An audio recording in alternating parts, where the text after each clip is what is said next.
ಸಮುದ್ರವನ್ನೇ ಕುದಿಸಿದ ಘಟನೆ ನಿಜವಾಗಿತ್ತಾ? ದೇವರುಗಳು ತಮ್ಮ ಶಕ್ತಿಯನ್ನ ಕಳೆದುಕೊಂಡರು. ಅಸುರರು ಪ್ರಪಂಚವನ್ನು ಆಳಲು ಶುರು ಮಾಡಿದರು. ಇದೆಲ್ಲದಕ್ಕೂ ಒಂದು ಮಾರ್ಗ ಇದೆ. ಸಮುದ್ರ ಮಥನ. ಸಮುದ್ರ ಮಥನಕ್ಕೆ ದೇವರು ಮತ್ತು ಅಸುರರು ಸಜ್ಜಾಗುತ್ತಾರೆ. ಆಂದ ವಿಚಿತ್ರವೆಂದರೆ ಪರ್ವತ ಸಮುದ್ರದೊಳಗೆ ಮುಳುಗತೊಡಗುತ್ತದೆ.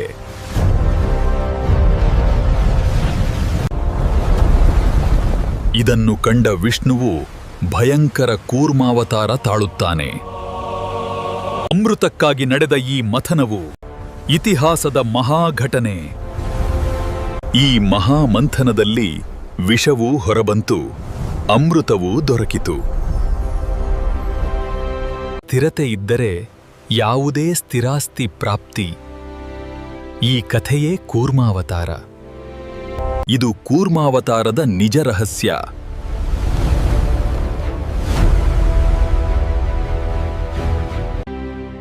ಈಗ ಪೂರ್ತಿ ವಿಡಿಯೋ ನೋಡಿ ನಿಮ್ಮ ಶ್ರೀ ಸೇವಾ ಟಿವಿ ಯೂಟ್ಯೂಬ್ ಚಾನೆಲ್ನಲ್ಲಿ. ಹಾಗೆ ಸಬ್ಸ್ಕ್ರೈಬ್ ಮಾಡಿ, ಶೇರ್ ಮಾಡಿ, ಬೆಲ್ ಬಟನ್ ಒತ್ತಿ. ಈ ಸತ್ಯಕಥೆ ಸಮುದ್ರವನ್ನೇ ಮಥಿಸಿದ ಮಹಾಘಟನೆ ನಿಜವಾಗಿಯೂ ನಡೆದಿತ್ತ ಅಥವಾ ಕೇವಲ ಪುರಾಣ ಕಥೆಯ? ಹೌದು, ನಿಜವಾಗಿಯೂ ಇದು ಸತ್ಯಕಥೆ. ಆದರೆ ಇದರಲ್ಲಿ ಒಂದು ರಹಸ್ಯ ಅಡಗಿದೆ.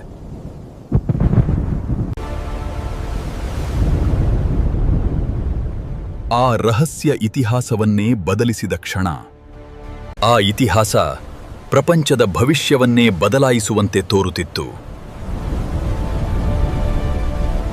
ಆ ಭವಿಷ್ಯದಲ್ಲಿ ದೇವತೆಗಳು ಮತ್ತು ಅಸುರರು ಒಂದೇ ಗುರಿಗಾಗಿ ಸಿದ್ಧರಾಗಿದ್ದರು. ಆದರೆ ಅದು ಅಸಾಧ್ಯವಾದ ಕಾರ್ಯವಾಗಿತ್ತು.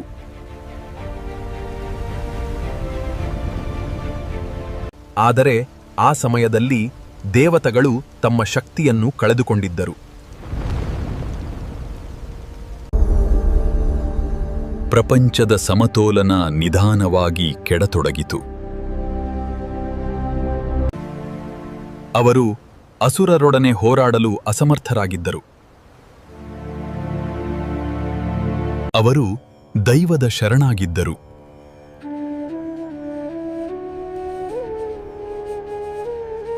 ಒಂದು ಆಶಾ ಕಿರಣಕ್ಕಾಗಿ ಕಾಯುತ್ತಿದ್ದರು.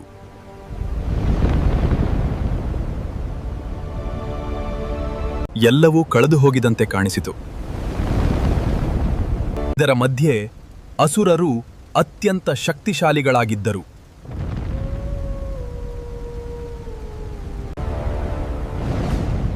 ಬನ್ನಿ, ಆ ದೇವತೆಗಳನ್ನು ಹಿಂಸಿಸೋಣ.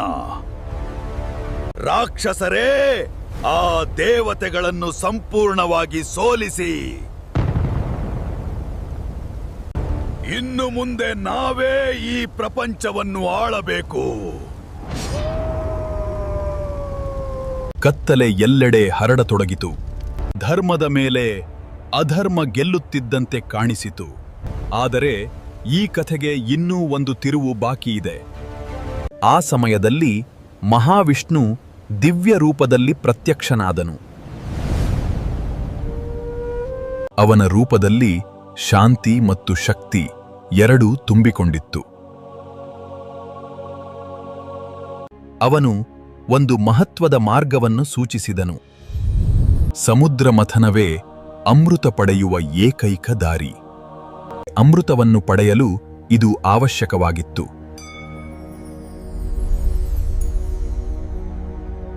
ದೇವತೆಗಳಲ್ಲಿ ಹೊಸ ಆಶಾಕಿರಣ ಮೂಡಿತು. ಈ ಮಹಾಸಮುದ್ರ ಮಂಥನಕ್ಕೆ ಸಿದ್ಧತೆ ಆರಂಭವಾಯಿತು. ಇಂತಹ ದೈವಿಕ ಕಥೆಗಳಿಗಾಗಿ ನಮ್ಮ ಚಾನಲ್ ಅನ್ನು ಶೇರ್ ಮಾಡಿ, ಸಬ್ಸ್ಕ್ರೈಬ್ ಮಾಡಿ. ಮಹಾವಿಷ್ಣುವಿನ ಮಹಿಮೆ ಜಗತ್ತಿಗೆ ಸಾರಲು ಈ ವಿಡಿಯೋವನ್ನ ಶೇರ್ ಮಾಡಿ. ಮಂದರ ಪರ್ವತವನ್ನು ಮಥನದ ಸಾಧನವಾಗಿ ಆಯ್ಕೆ ಮಾಡಲಾಯಿತು. ವಾಸುಕಿನ ಅಂದ್ರೆ ನಾಗನನ್ನು ಹಗ್ಗವಾಗಿ ಬಳಸಲಾಯಿತು. ದೇವತೆಗಳು ಒಂದು ಕಡೆ ನಿಂತರು.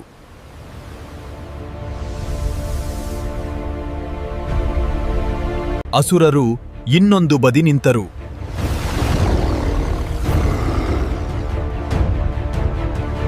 ಕಾರಣ ಎಲ್ಲರ ಗುರಿ ಒಂದೇ ಆಗಿತ್ತು, ಅದು ಅಮೃತವನ್ನು ಪಡೆಯುವುದು.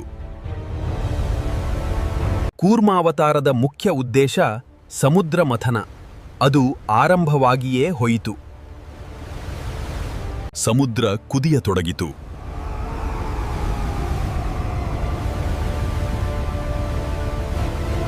ಮತ್ತೊಂದು ಆಘಾತ ಎಂದರೆ ಮಂದಾರ ಪರ್ವತ ಸ್ಥಿರವಾಗಿರಲಿಲ್ಲ.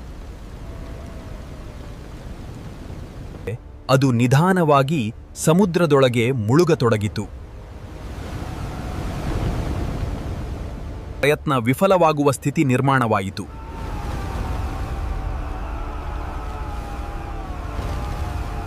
ಸಮುದ್ರ ಅಶಾಂತವಾಯಿತು.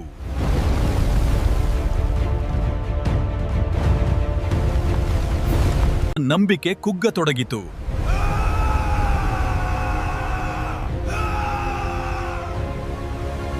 ಸಮಯ ಕೈತಪ್ಪುತ್ತಿರುವಂತೆ ಕಾಣಿಸಿತು.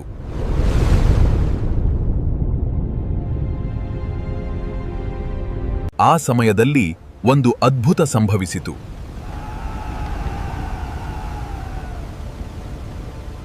ಸಮುದ್ರದ ಆಳದಲ್ಲಿ ಒಂದು ಪ್ರಕಾಶ ಮೂಡಿತು. ಅದು ನಿಧಾನವಾಗಿ ದೊಡ್ಡದಾಯಿತು.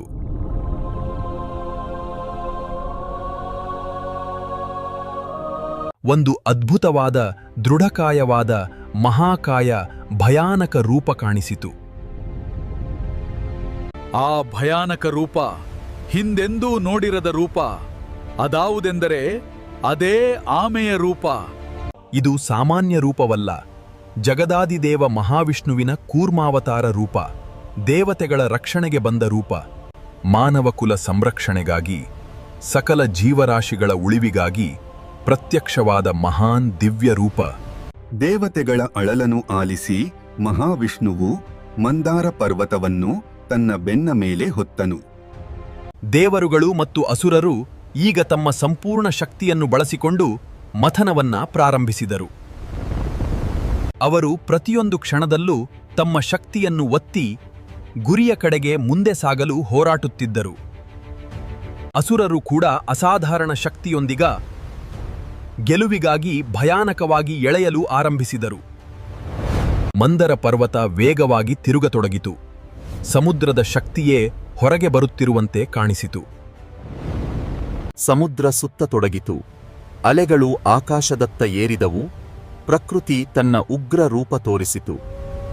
ಈ ಮಥನದಲ್ಲಿ ದೈವಿಕ ಶಕ್ತಿಗಳು ಮತ್ತು ಅಂಧಕಾರ ಶಕ್ತಿಗಳು ಪರಸ್ಪರ ಡಿಕ್ಕಿ ಹೊಡೆಯುತ್ತಾ ಇದ್ದರು.